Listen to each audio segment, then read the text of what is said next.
to our channel. Today Bible verse in Tamil.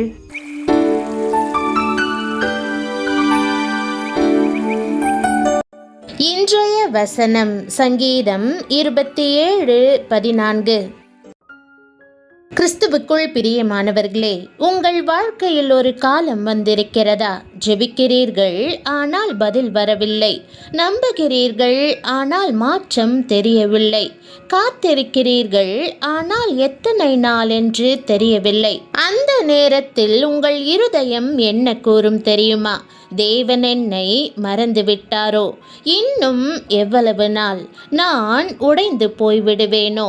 ஆனால் இன்று கர்த்தர் உங்களை பார்த்து கூறுகிறார், கர்த்தருக்கு காத்திரு, அவர் உன் இருதயத்தை ஸ்திரப்படுத்துவார்.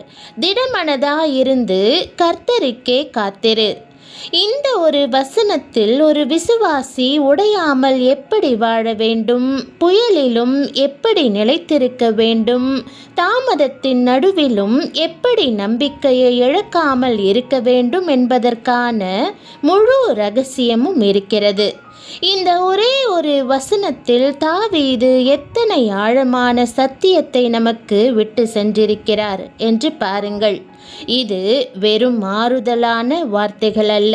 இது தாவீது தன் சொந்த வாழ்க்கையில் அனுபவித்த உயிரோட்டமான சாட்சி. சவுல் துரத்தினான், குகைகளில் ஒளிந்து கொண்டான், பள்ளத்தாக்குகளில் அலைந்தான், சொந்த மகனே எதிரியானான். இவற்றையெல்லாம் கடந்தவன் எழுதிய வார்த்தைகள் இவை. காத்திருத்தல் என்பது இன்றைய தலைமுறைக்கு மிகவும் கடினமான ஒன்று. எல்லாமே உடனே வேண்டும், வேகமாக வேண்டும் என்று விரும்புகிற உலகில் நாம் வாழ்கிறோம். ஆனால் கர்த்தர் நமக்கு ஒரு முக்கியமான பாடம் கற்றுத் தருகிறார். காத்திருக்க கற்றுக்கொள்ளுங்கள் என்பதே.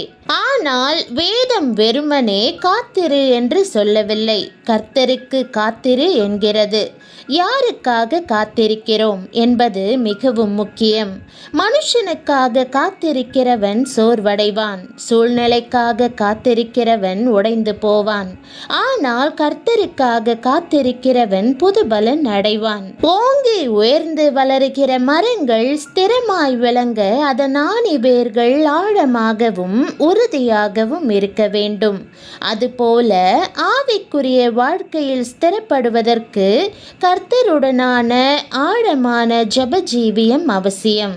சிலர் இன்று சோர்ந்து போயிருக்கிறீர்கள். நீங்கள் ஜெபித்ததை நிறுத்தவில்லை, ஆனால் எதிர்பார்ப்பை நிறுத்த ஆரம்பித்து விட்டீர்கள். வெளியில் நீங்கள் சாதாரணமாக இருப்பதை போல் தெரியும், ஆனால் உள்ளே நீங்கள் கொஞ்சம் கொஞ்சமாக உடைந்து கொண்டிருக்கிறீர்கள். ஆனால் இங்கே ஒரு கேள்வி வருகிறது. நான் காத்திருக்கிறேன், ஆனால் காத்திருக்கும் போது உள்ளம் உடைந்து போனால் என்ன செய்வது? அதற்குத்தான் அடுத்த வார்த்தை பதில் சொல்லுகிறது. அவர் உன் இருதயத்தை ஸ்திரப்படுத்துவார். இங்கே வேதம் ஒரு அற்புதமான வாக்குறுதி கொடுக்கிறது. கர்த்தருக்காக காத்திருக்கிறவனை தேவன் வெறுமனே பார்த்து கொண்டிருக்கவில்லை. நீயே உன்னை ஸ்திரப்படுத்திக் கொள் என்று சொல்லவில்லை, அவர் ஸ்திரப்படுத்துவார் என்கிறது. இது தேவனுடைய செயல். நாம் செய்வது காத்திருப்பது, மீதியை அவர் செய்கிறார். நீங்கள் காத்திருக்கும் போது தேவன் அமைதியாக இருக்கிறார் என்று நினைக்காதீர்கள். உங்கள் கண்களுக்கு எதுவும் தெரியாமல் இருக்கலாம், ஆனால் உங்கள் இருதயத்தில் அவர் கிரியை செய்து கொண்டிருக்கிறார். சில நேரங்களில் தேவன் முதலில் சூழ்நிலையை மாற்றுவதில்லை, முதலில் இருதயத்தை ஸ்திரப்படுத்துகிறார். அலைகளில் சிக்கிய படகு நங்கூரம் கிடைக்கும் போது நிலை பெறுவது போல உடைந்து போன நம் உள்ளம் கர்த்தரால் நங்கூரப்படுத்தப்படுகிறது. வெளியே புயல் அடிக்கலாம், மனிதர்கள் கைவிடலாம், சூழ்நிலைகள் மாறலாம், ஆனால் கர்த்தரால் ஸ்திரப்படுத்தப்பட்ட இருதயம் மசையாது. அப்போஸ்தலனாகிய பேதுரு எழுதுகிறார், கிறிஸ்து இயேசுவுக்குள் நம்மை தமது நித்திய மகிமைக்கு அழைத்தவராயிருக்கிற சகல கிருபையும் பொருந்திய தேவன் தாமே கொஞ்ச காலம் பாடனுபவிக்கிற உங்களை சீர்படுத்தி, ஸ்திரப்படுத்தி, பலப்படுத்தி நிலை நிறுத்துவாராக. கிருபையினாலே இருதயம் ஸ்திரப்படுகிறது நல்லது என்று வேதம் கூறுகிறது.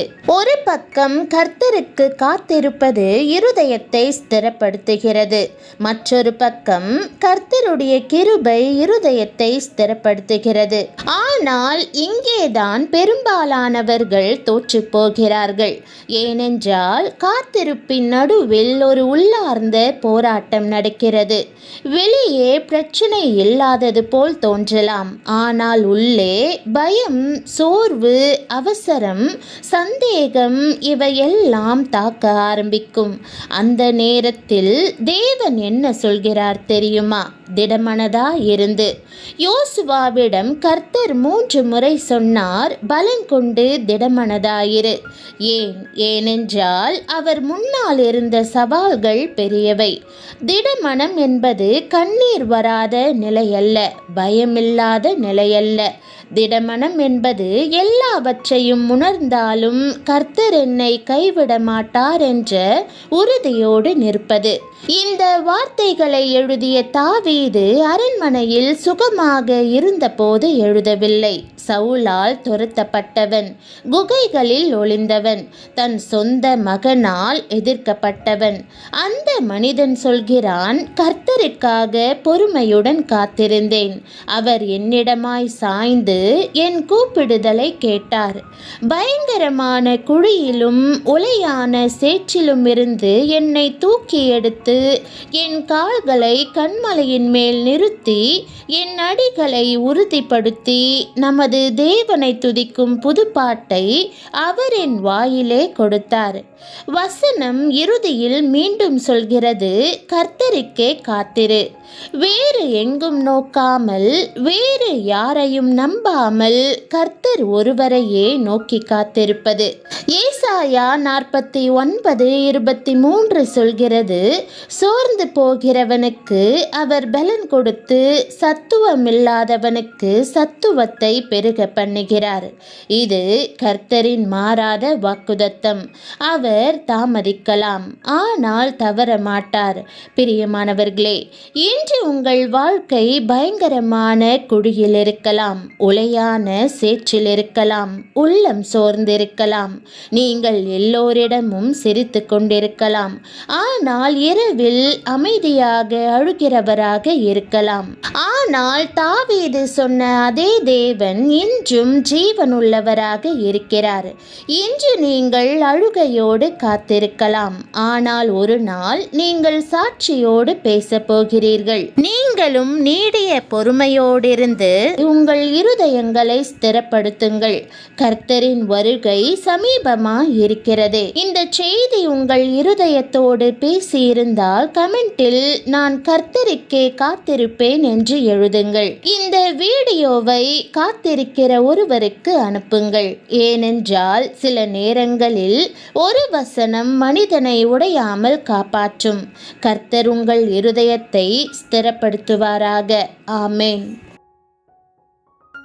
ஜெபம். அன்பின் ஆண்டவரே, இன்று காத்திருந்து சோர்ந்து போயிருக்கிற ஒவ்வொரு இருதயத்திற்காகவும் நான் ஜெபிக்கிறேன்.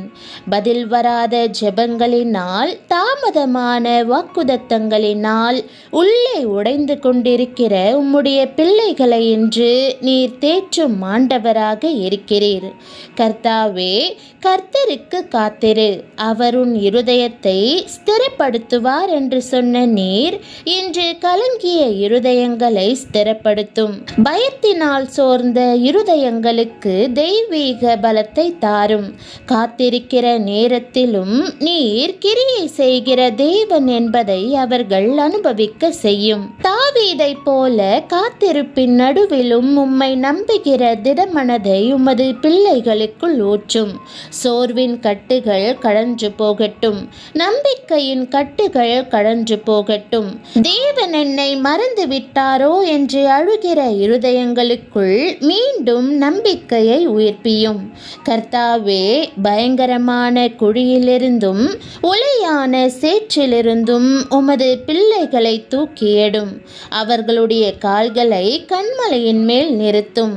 உடைந்து போன உள்ளங்களை உம்முடைய சமாதானத்தினால் நங்கூரப்படுத்தும் என்று விசுவாசத்தோடு அறிக்கையிடுகிறோம். கர்த்தர் எங்கள் இருதயங்களை ஸ்திரப்படுத்துகிறார். கர்த்தர் எங்களை கைவிட மாட்டார். தாமதித்தாலும் அவர் தவற மாட்டார். நாங்கள் உடையாமல் கர்த்தருக்கே காத்திருப்போம். இயேசுவின் நாமத்தில் ஜெபிக்கிறோம் நல்ல பிதாவே, ஆமென்.